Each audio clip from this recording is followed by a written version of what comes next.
Humanae Vitae is probably the most countercultural document that's ever been written. Everyone laughed at him. They said, look at this Pope, get with the times. Humanae Vitae, as an expression of church teaching goes, is the most derided, mocked, ignored, unread thing that ever existed.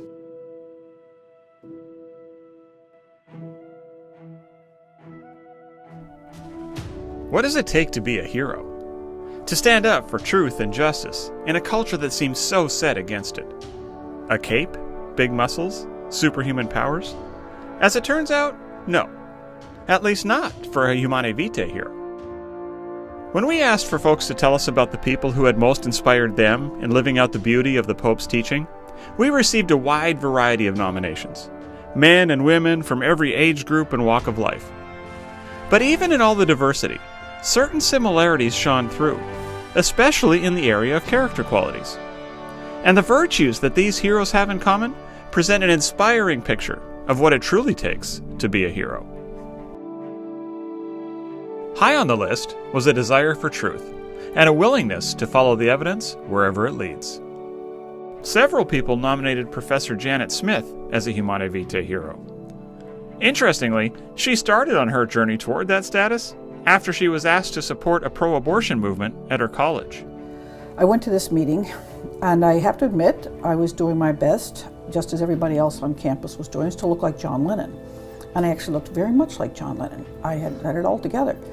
And I sat at this meeting, and again, the most sublime innocence in the world. I raised my hand and I said, I'm willing to write letters to support abortion, but I just need to know when you think human life begins. Absolutely honest question. And they just started booing and shouting and saying, we don't need your kind here. We don't need you right to lifers here. And I'm sitting there saying, my kind, I look like John Lennon, just like everybody else in the room does. So what distinguishes me from the rest of them?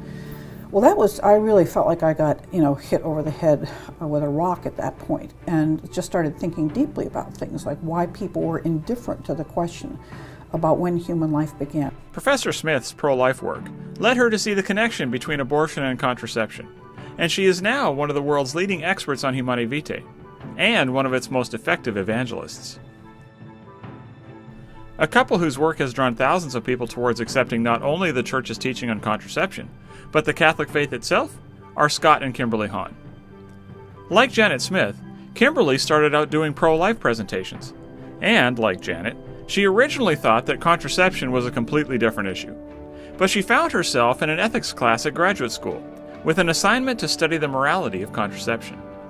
One man spoke up and he said, I know we're not Catholic here, so probably some form of contraception's fine.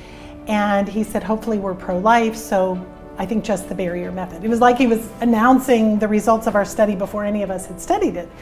And I said to him, why do you make the comment about Catholics? He said, well, Catholics are opposed to contraception. That was news to me. It may have been news to everybody there, but it definitely was news to me. I said, well, why do they oppose it? He said there are only two reasons. He said, first of all, the Pope isn't married, so he doesn't live with the consequences. And secondly, Catholics are just out to make all the Catholics they can in the world. And it was such a simplistic answer, obviously putting down a large group of people without taking them seriously. And I said, I'd like to know why they think what they think. And he said, well, if you want to find out, that's fine. I couldn't care less. Kimberly's study led her to accept Humanae Vitae, and one of the major turning points on that journey involved the Hahns reading a book by another of our Humanae Vitae heroes, John KIPPLEY. John and his wife SHEILA also loved the truth and stood firm for it in an age when it seemed like very few were. In one of my moral theology classes, a young student came up after class and told me, Mr. KIPPLEY, you are the first person I've ever heard say a good word about Humanae Vitae.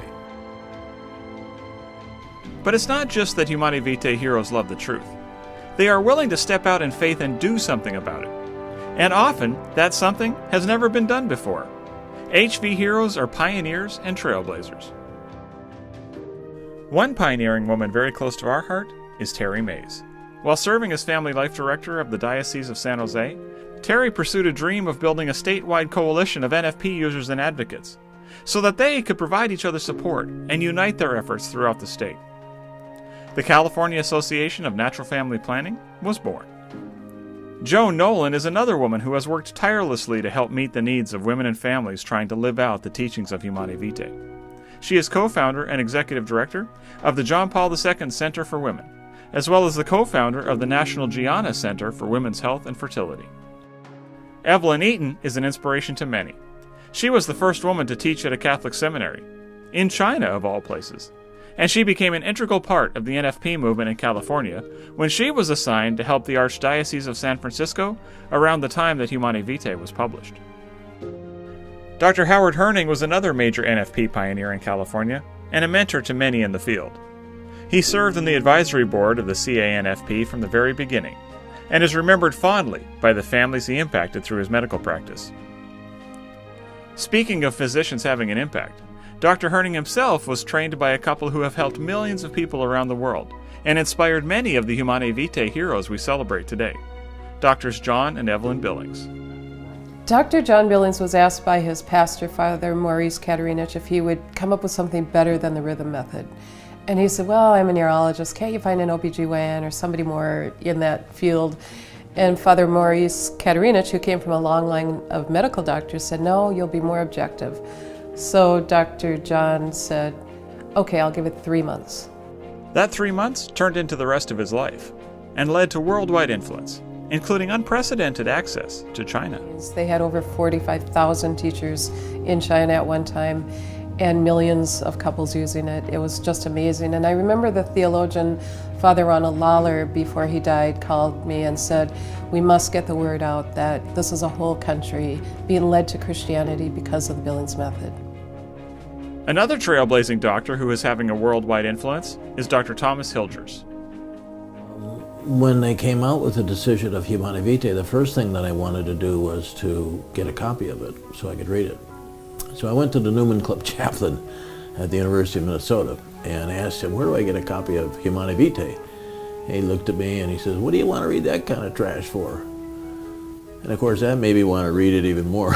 So as I look back on it, it gets me a little bit emotional because I got a hold of it, finally got a hold of it, I should say. It's not easy to get a hold of an encyclical if you don't know where to find it. But I found one, and I was an instant convert to it.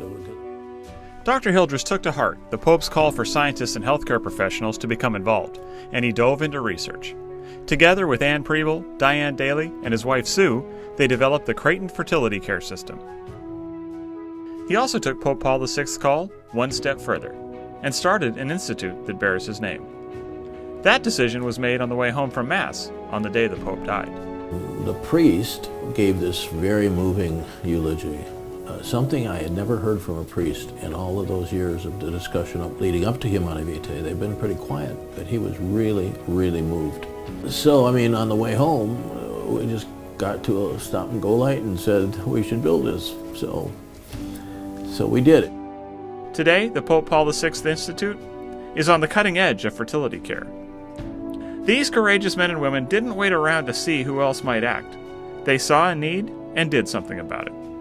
Like Father Paul Marks, who worked for decades to protect human dignity in the family, especially unborn babies. He launched the Human Life Institute in 1972, which became Human Life International in 1981. Pope John Paul II called Father Marks the Apostle of Life and told him that he was doing the most important work on earth. Father Marks wasn't the only HV hero on our list to have an audience with the Pope, but you certainly don't have to have founded a worldwide ministry or be recognized by the Holy Father to be one. Ginny SCHUBERG was nominated by her son Gary, who shared how his mom calmly reasoned with him over Thanksgiving turkey when he would come home from college armed with the latest arguments dissenting from Humanae Vitae. As importantly, he wrote, she walked the walk, gracing my life with 5 incredible brothers and then helping found and run the first pro-life pregnancy counseling center in their area. Ginny SCHUBERG exemplifies not only that pioneering, trailblazing spirit of so many other HV heroes, but also the character trait that is by far the most prominent among them, a love for people. Like Steve Mosher, Steve is a world-renowned advocate for human rights, whose fight against coercive population control programs has helped hundreds of thousands of women and families around the world. Helping women and families is also Dr. AMIE Holmes' specialty. As so many of her patients explain, finding a doctor that not only sticks with the Church's teaching instead of the cultural norms, but cares so much for them, is a godsend. A similar story is told about Dr. Henry Ng, who was also nominated by one of his patients. Teresa Rauch explains that Dr. Ng not only changed the lives of those who came to see him, but also the very culture of the hospitals where he served. His presentation to Kaiser helped make that entire institution more open to NFP.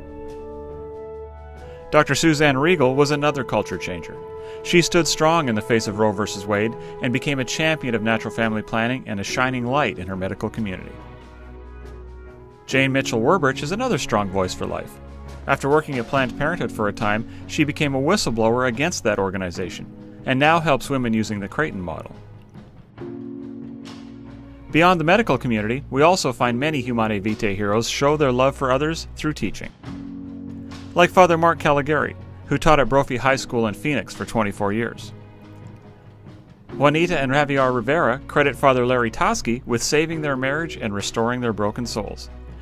They are among the many who have been profoundly impacted by Father Larry's seminars and programs. Dennis Jacobelli has taught at Vincent Memorial in Calexico for close to 40 years. Ann and Bob Nurbaum established Family Honor, a chastity curriculum that recently celebrated 30 years of impacting lives around the world.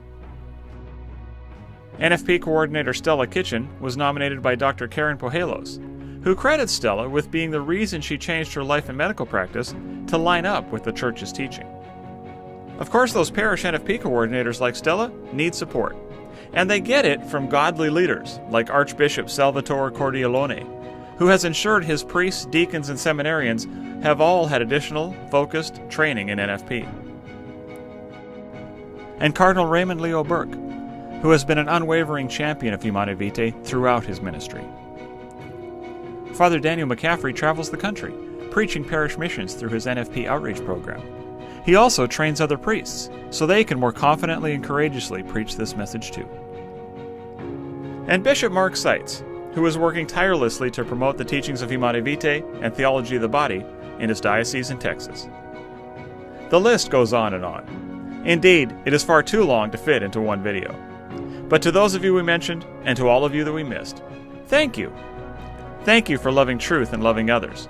And thank you for your willingness to step out in faith and change the world. You are an inspiration to us all.